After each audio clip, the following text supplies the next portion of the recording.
দক্ষিণী সিনেমার superstar junior NTR ও বলিউড অভিনেত্রী জাহ্নবী কাপুর অভিনীত দেবারার পার্ট ১ মুক্তি পেয়েছে গেল শুক্রবার।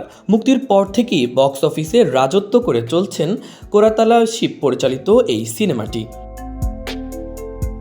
পর্দায় জুনিয়র এনটিআর ও জাহ্নবী কাপুর জুটির প্রথমবার রোম্যান্স দেখে চোখ ফেরাতে পারেনি দর্শক।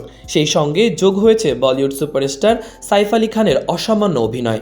এই ছবির মাধ্যমে তেলুগু ছবির জগতে অভিষেক হলো সাইফ ও জাহ্নবী কাপুরের।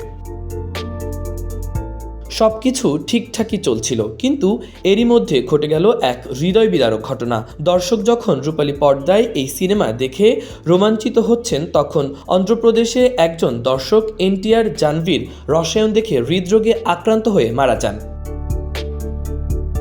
ভারতীয় সংবাদ মাধ্যমের খবরে জানা যায়, অন্ধ্রপ্রদেশের অস্পরা থিয়েটারে দেবারার বিশেষ স্ক্রিনিং দেখতে গিয়ে হৃদরোগে আক্রান্ত হয়ে মারা গেছেন মাস্তান ভ্যালি নামে ৩৫ বছর বয়সী এক ভক্ত।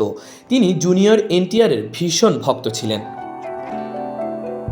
প্রতিবেদনে বলা হয়েছে, ছবিটি দেখার সময় মাস্তান ভ্যালি বেশ উৎসাহী ছিলেন। সবার মতো তিনিও উল্লাসে মেতে ওঠেন, কিন্তু হঠাৎ অসুস্থ বোধ করতে শুরু করেন মাস্তান।